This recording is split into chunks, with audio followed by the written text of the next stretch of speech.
Yeah, so we move on with the second keynote, and I think we all know the movie Ratatouille, don't we? Who hasn't seen the movie Ratatouille? Who hasn't seen? Hasn't. It's important. Okay?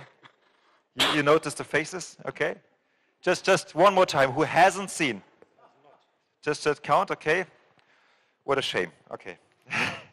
So, now you know what you have to do next weekend, okay, after the symposium. You have to watch this movie. For me personally, I have to say it's one of the most beautiful animated films I've ever seen, and I'm very delighted that we have the mastermind behind Ratatouille here.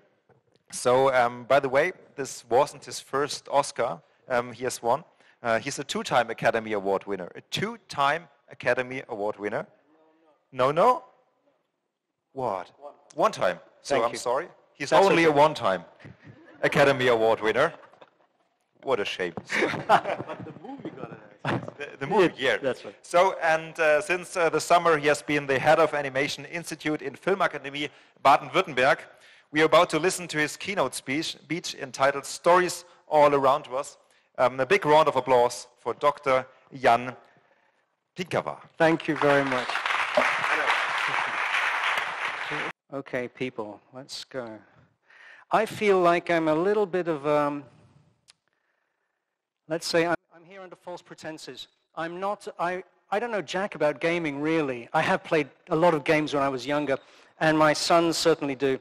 But I'm more of a story guy. I'm known in the animation world for this short film, which won the Oscar in '98, Geri's Game. And of course, Ratatouille. I created the movie Ratatouille, but it was Brad Bird who finished it, and I'm co-director. And I'm multiply nominated for Academy Awards, just for the record. Story of a rat who wants to become a chef. Pitches itself, that one. But I hope that what I have to say tonight isn't going to come across as reactionarily conservative. I'm more concerned with what stories do for us, and whether stories and their intersection with games, in my experience, can help us unlock culture. From 2013 to 2019, I was creative director of a thing called Google Spotlight Stories, which began on phones, and because Zuckerberg bought Oculus for $2 billion, went into the third wave of virtual reality. And of course, now I'm here, and you're all welcome. Please come and visit. Really great place to be. The Animationsinstitut of the Filmakademie Baden-Württemberg. I'm extremely happy to be here, which I understand is the Albrecht Ader, our founders, our alumnus of this school. So I'm here at the root of the institute that I now serve. So first of all, I want to thank whoever made the app game that represents this show, because it gave me my way in to this subject. Stories all around. I played it, and it gave me a clue as to what on earth I was going to say to you. So start, off we go. You've all played it, right? You've all had a go, everyone? Yeah, I think it's fabulous. So being this purple piñata avatar here, and so realize, oh, you're in a maze, that's great, and you see all the speakers that are going to be here, and you collect your keys and your golden nuggets, and everything's good, and you finally unlock culture. You get out to culture. No, it's just another level 2 maze, and there's more of this to do. Off you go again, collecting nuggets, collecting keys, until you finally are ready to get out. But no, there's another level. And about this point, because I'm not a gamer, I found myself in a position of, well, I sort of lost the will to continue, I have to admit. Is everyone hearing me all right and understanding? I hope I'm not speaking too quickly. So, I mean, look at all those nuggets. Look at all those things you have to do. And I began to get a little paranoid that the smiley faces were mocking my inability to get out of this maze. And then when I finally did get out and realized that this was just one of 14 keys, and I was going to have to do it again and again and again and again, culture seemed very, very far away. And but I thought, yes, this is exactly what's going on if I'm stuck in some museum or whatever. So I'm ready for some culture now. This is culture, right? This is what we're doing. Mario is certainly absolutely part of our culture, which is proven by the fact that Chris Meledandri's company has made a movie out this year. It's obviously deeply rooted in our culture. So maybe gamification, if I do understand it, can help us get the kids back into the museums and understand what all this stuff that we're trying to save and remember and learn is actually about. So gamification maybe can help us, but be careful what you wish for. There are really successful institutions that are not very nice to be in, are they? Back at the office in Florence, right? What's that, a typical day at the office? You're running through corridor after corridor after corridor, rather like our maze. And everybody's there to see a lot of stuff. They run past Artemisia Gentileschi's Judith slaying Holofernes, shocking picture, on the way to see Caravaggio's Bacchus. No one looking at Abraham slaying, wanting to kill Isaac, another horrific murder scene. Until finally they get to something rather nice, Honthorst's Adoration of the Christ Child, and look what they do. And I've done this myself too. We take a picture of the picture, right? We get our key, we get our nugget, we get our token, and we go through doing that kind of collecting.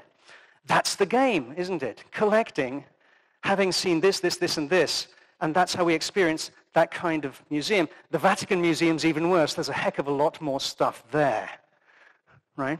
And so there's so much to see, so much to know. You might eventually get to something like this, the Laocoon and his sons, excavated in 1506 with Michelangelo present, right? It's a serious piece of art that's necessary to understand.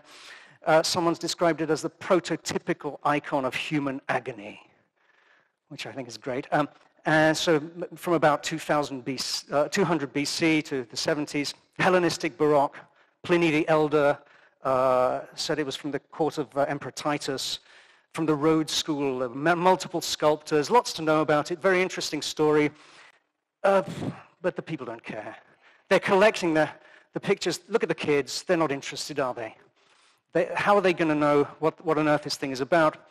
And the experience sort of becomes the prototypical icon of human agony, and the thing you want, finally, the best thing is the way out of the Vatican Museum with your feet tired, and you've had a lot of culture, if you can remember it, right? Maybe digital technology can help us. This is from the Wikipedia. We want to collect this stuff digitally, and it's printable. And now, tech can grab all this for us. We can collect it more physically.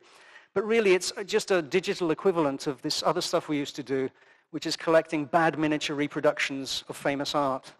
And really what you remember is how much your feet hurt at the time, and not what this really all means, right? Because it's decontextualized, it's meaningless collecting of stuff. The game is the collecting. And now we're not even talking about the Louvre and the Mona Lisa and that situation, right? While researching this, I found out that at the Linden Museum here in Stuttgart, State Ethnographic Museum, there's a fabulous AR exhibit, which I've missed and not yet seen, by two of our alumni at the school, If Objects Could Speak, with an associated documentary, which I also missed, unfortunately. But I do recommend that you go find it. Filmmakers Elena and Saitabo take a Kenyan artifact from the Kikuyu tribe, which somehow has appeared in the museum in 1903. No one knows why and where from. There's no context. No one knows what it means.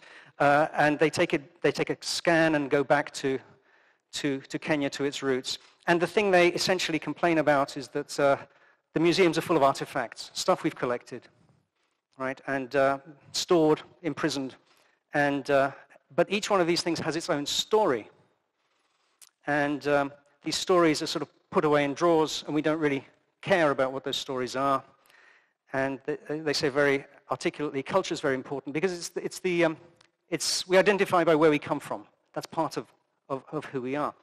So the problem is that we get incoherent aesthetic experiences from the traditional museum experience. Things are meaningless. for many if we don't know the stories. What we want is coherent aesthetic experiences, meaningful experiences that we remember. And even better, we want coherent aesthetic and intellectual experiences, things we can understand, which is called learning. Education, I'm a big fan of it. To me, it's not a dirty word. So here's the learning part. Here's the intellectual experience. It's one of the greatest things of the World Wide Web, Wikipedia. So here you can learn about what Pliny said, when it was that Goethe loved this sculpture, that John Ruskin hated it, that William Blake misunderstood it, that Laocoon, the priest, was punished by either Athena or Apollo or Poseidon. We're not sure who, depending on who you talk to. But for some, this kind of learning is the prototypical icon of human agony. This is not the way we want to learn. The kids today don't want to read Wikipedia instead of going to a museum or playing a game. We want to make it fun. Spaß. New word I've learned today. Thank you very much. We want to make it fun. This isn't a new idea. You all know this guy. Comenius, Jan Amos Komensky, the Moravian, 1592 to 1670. Schola ludus, school as game, as play. He was, his great innovation was to say we shouldn't beat children while we're trying to teach them. We should try and make the experience a pleasant one. We should do it according to nature, as the saying goes. His educational philosophy was about making the acquisition of knowledge a pleasure rather than a task. In other words, a game. That was the point. So to follow the children's own motivations, and so that each step is right for that particular individual, not too easy, not too difficult. Okay?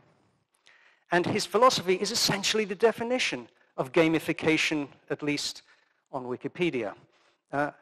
Creating similar experiences to those experienced when playing games in order to motivate and engage as far as education is concerned, in the context of education. So this thing, not too easy, not too difficult, right? You all know this stuff. I'm telling you stuff you already know, and maybe the way I'm wading into out of my depth here can hopefully be useful to somebody. So this key idea, I've never read this book. Who's read this book? Rules of Play. Well done. Thank you, Anna Brink-Schulte. But there is, I'm told, one of the first references to this idea of being in the flow that's attributed to this guy, Mihai Csikszentmihalyi, the Hungarian philosopher, well, no, he's a psychologist, who once upon a time when he was trying to understand why everyone was so miserable after the Second World War, accidentally went to a lecture by Carl Gustav Jung, who didn't realize it was Jung. And he got so interested in what Jung was saying, he became a psychologist. By the way, remind me another time to tell you, I once met Jung's secretary on a slow train from Wales to London Euston Station. And it was actually an example of flow, coincidentally. But that's another story I don't have time for. So he was very interested in autolectic activity, that is stuff that you do for its own sake, like playing games. And the ecstatic experience, not but being outside of ourselves. What it is that cultural experiences that are to do with being outside of ourselves, because we are fully giving our attention to them, and our minds are overloaded with enough information so that we have no time to be self-conscious. We are more committed to the event. We're in the flow. So he talked about the flow and described it, and this has been the sort of heart of gaming for a long, long time now, right? Being in the flow channel, not too hard, not too easy, so that you're not bored or you're not anxious because it's too difficult. And this has been essentially the backbone of the game industry for the last however many years. And these sorts of principles are underpinning an industry that's many times bigger than the film business, which is my end of things, for at least 15 years now. So what can the game industry teach us? Games are autolectic, as I said. They're an end in themselves. You have fun. You do them for their own sake. Something that's inherently enjoyable, and that's where we want. So a very successful game that my kids play, or they're not kids, they're grown up now. Overwatch, very successful game. Thank you, Blizzard. First-person shooter, hugely successful, but it's been criticized for unlicensed gambling, preteen sexualization, female body stereotypes, derivative fan pornography, all kinds of things. Oh, and enormous violence, but admittedly far less gruesome than the paintings in the Uffizi, right? Far less nasty. But it does teach teamwork and real-time communication and tactics and urban warfare skills, which hopefully won't be too useful for us too soon. But those are things that we learn by playing these games. Does it teach architecture? Maybe not. Does it teach geography? Perhaps not. But players are in the flow, and they're getting better and better and better at doing these things. So how can we use this knowledge to help us? Because museums, the things I'm sort of interested in this context, are still real places. They're still locations that we want people to go to. And so, okay, location-based entertainment. Be there. Be in a real place. This is from Holligate here in Munich, right? They're ghost busting, I think. Yeah? It's a different form of point and shooting. We're in a place, and we're fully involved. We're in the flow. And companies like The Void have been doing this sort of stuff for a while. Fell out of favor, come back again. It's a thing that's happening again. It's turning into a bigger industry. Lots of teamwork, lots of real-time communication, lots of tactics. We're learning those in the flow. I'm in a Society for Special Interest Group on Interactive Storytelling, and one of our members, Richard Bartle, the author of Mud 1, the first massive multiplayer online game, often likes to remind us of the difference between games and play. The point that he, at least, continually emphasizes is that games are things you win. It's not just the rules, but you're out to win a game, aren't you? There's a goal. Play as play can be just an absorbing, interesting experience, something that you're into, that you're in the flow of. So if you're playing something to win, you might end up doing this. Soren Johnson and Sid Meier, the authors of the game Civilization, are often quoted apparently saying that given the opportunity, players will optimize the fun out of a game because they're out to win the game and out to become very, very, very, very competent at it instead of just enjoying it for its own sake. It becomes a goal in and of itself. Mihai Csikszentmihalyi, if that is the way you pronounce his name, was also interested specifically in other places where we have ecstatic states, including the theater, what we call entertainment, location-based stories. That's more the thing I'm able to talk about with some authority. Places where we tell stories. And I think stories are the key thing. I was very delighted as I'm learning German that the word Geschichte is both story and history, and there's the same, and depends on the context. I think that's great. I'm very pleased to learn that, because when we want to worry about history and science and culture and these things, we're still talking about stories in German, which is great. And to my mind, culture is stories, the stories we tell ourselves. You don't have to be Daniel Kahneman, Thinking Fast and Slow, whose whole thesis is that everything we do in terms of our perceptions is compressed in our memories as story structures. But you can believe that stories are very, very important for the way we make sense of ourselves and the world. And from a screenwriting perspective, you see this, stories are structures that give meaning to events. Life is one damn thing after another. One thing happens after another. If it's a story, it has structure and therefore meaning. That's what as screenwriters we try to do. So that's what they teach you or should teach you in film school.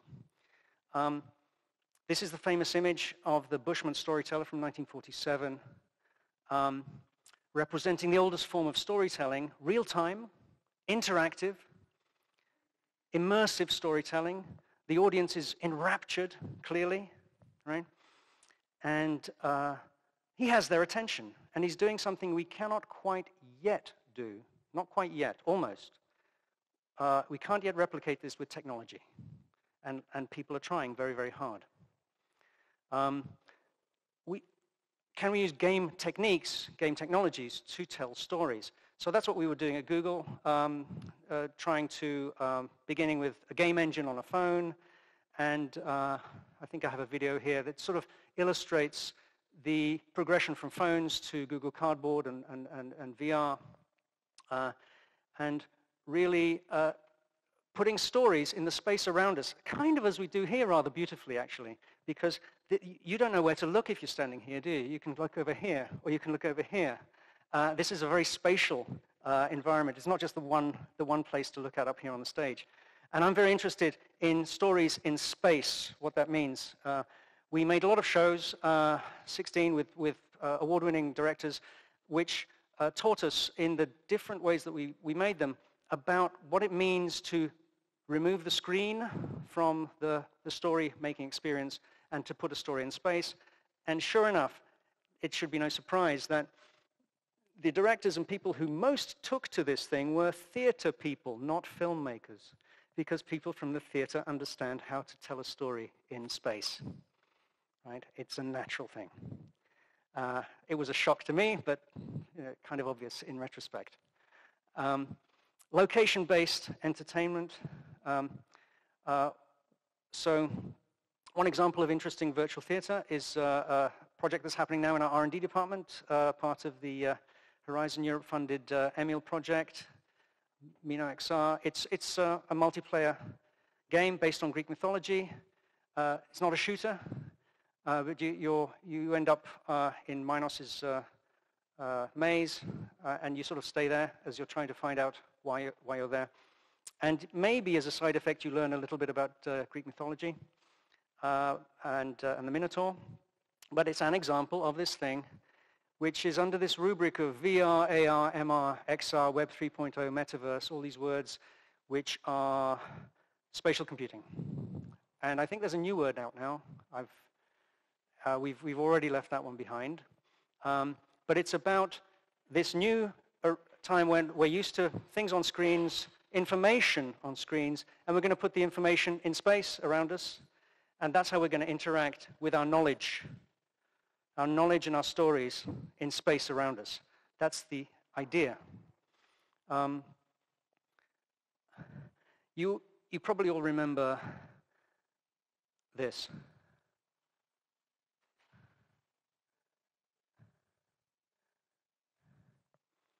About 10 years ago,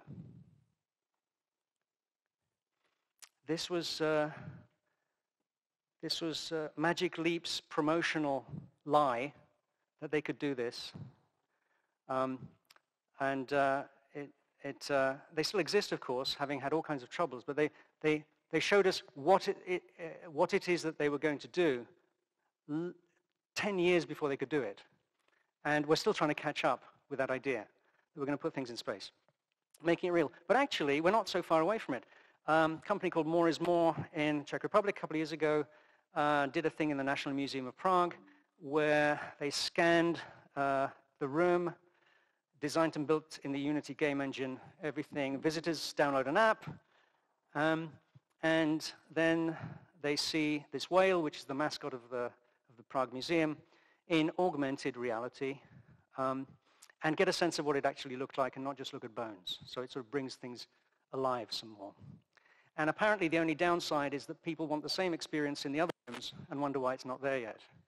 But it's popular, at least. Right? It's helping to make things be more visible. So that's what's happening there.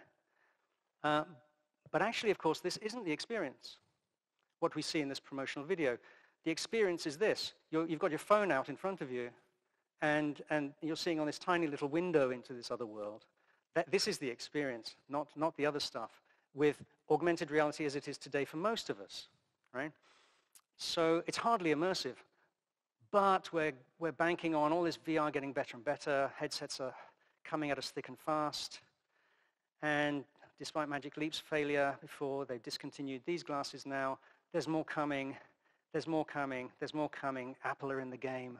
It's going to get better and better. Is this another game? I don't know. So imagine you've got glasses like these very soon, they say.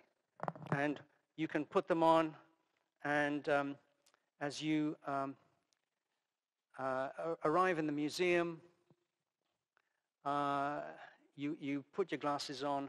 A sneak peek here into the near future from our students at the Animation Institute. And in the museum, you see the fossil skeleton of the Cervus rostratus, the beaked deer, and you put on your AR glasses, and suddenly you see this thing coming alive because it's all there for you. As your gaze moves over the creature, it becomes real.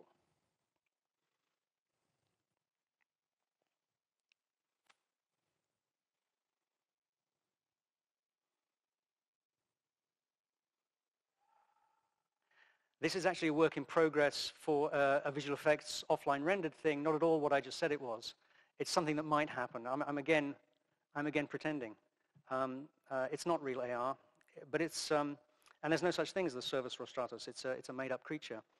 But it's a promise that we all have in front of us as possibly one way that can make things, real-time graphics that are good enough now to do this, if the AR headsets are good enough, can make this kind of experience possible for us, if you can see it on this screen. Maybe, but so what? Is that just more bling and fun? Have we learned anything? What have we learned other than that this creature existed and maybe looked like this? Are we learning? You remember this guy? Neil McGregor of the British Museum. Perhaps you've heard a lot about him. Former director of the British Museum and a storyteller. He did this thing called History of the World in 100 Objects in 2010. BBC Radio 4, podcasts and CDs and books. And he basically picked objects and told stories, just 15-minute stories about those objects. And he brought the museum stories out to the people that way. And then he came to Germany to be the director and head of the management of the Humboldt Forum in Berlin for 3 years. I don't know where he is now, actually. I haven't followed up. And the idea was for the place to become a place where different narratives of world cultures can be explored and debated. All these objects. It was very successful, and it created also a lot of controversy, and people pushed back at it. But it was the idea that these objects have stories, and we should tell them. And by telling stories, that's how we can learn. More exciting than watching a whale being skinned is listening to Ivo Macek, who's the head of the National Museum in Prague, talking about it, and guiding you to Google Arts and Culture's online page, where all this information which is there, which isn't yet in Web 3.0, isn't in space yet, but might be in some future coming at us. The story of how the whale bones appeared, how they were smelly, how they leaked for years, how they coped with those problems, all those things are interesting, and we want to know them in a way that's fun. But this is still just pages on the web. Museums are still locations. I don't have any ideas how to do that other than wait for the technology to mature. I have no answers for you, sorry. But here's a modest proposal, which is rather weirdly traditional maybe, I don't know. Maybe a bit out of left field, as we like to say in the United States. If you're in a place full of stuff that you don't understand, whether you're going through hell or a museum, it's good to have a guide. Yeah? So here's Gustave Doré's engravings for illustrating Dante's Divine Comedy, the Inferno. So there's Dante and Virgil guiding him through the 9 circles of hell. And someone to share your experience with, someone to ask questions of, someone to explain where you are and what's going on, to contextualize your experience. My wife and I last week were at the Residenzschloss in Ludwigsburg. Fabulous place, full of stuff. This, without a guide, would be just a fancy room with paintings, wouldn't it?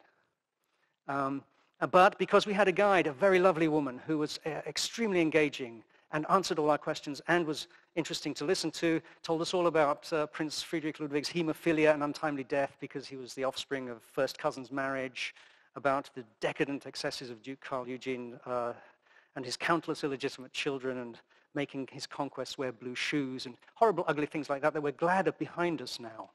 So it's nice to know about them, that they're in the past. And these pictures only tell stories if we know what the stories are.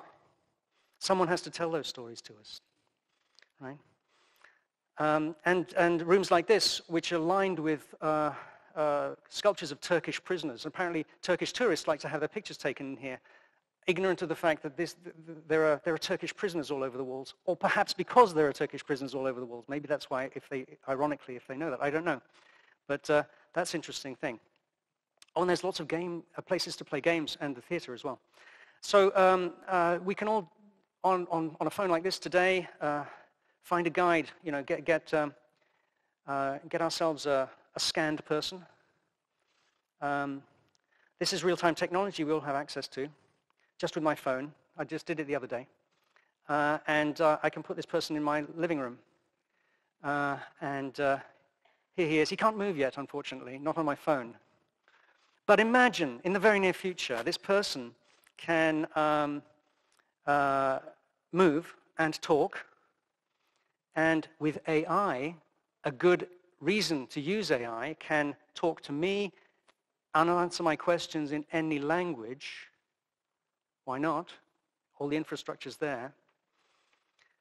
And then he could be Tom Hanks, or he could be a Roman centurion, or Marie Antoinette, or a Wookiee, or a penguin, or whatever I want them to be, the Gruffalo. And they could be my guide through some space I don't know and tell me all about it, and I can have conversations. That might be a good application of this stuff.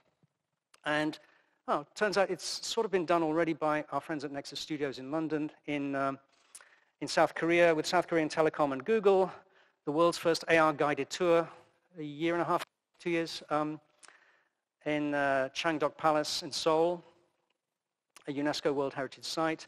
And this is in AR. Characters appear, and you have the possibility to be guided from place to place by this brought-to-life sculpture. And I don't think it actually talks to you in their application, but if it did, that it would be very useful. But it all looks very expensive, doesn't it? It's for your average museum curator. So how do I get that done cheaply enough? Really quickly, you all know Janet Cardiff, I hope, from Berlin, a Canadian video artist. She did a fantastic thing years ago. It blew my mind. 2001 in the Museum of Modern Art in San Francisco, with a Sony Handycam. She'd taken a video of going through the back stairs of the museum, and there was a narrated story going on, and you followed the image on the Handycam playback, right? Instead of taking the video, you followed the video. It's very easy to do, and that's just been updated now this year on the devices that we all have in our pockets now. And it's a way of guiding the audience in a space for free. We all have this technology. It doesn't cost anything. So maybe if, here's a thing that Janet Cardiff and George Miller did for Walt Disney Concert Hall in downtown LA in 2019.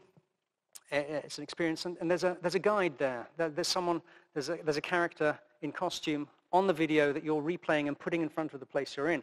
And it's a way of very, very accessibly, because it's clever, of doing essentially the same thing as the expensive digital character. So there you are. I can do this. Here's me as a museum guide in my living room and my Samsung Art TV, explaining the history behind John Everett Millet's famous pre-Raphaelite painting of Ophelia, and how it was modeled by 19-year-old Elizabeth Siddal, who got pneumonia when she was lying in the bath.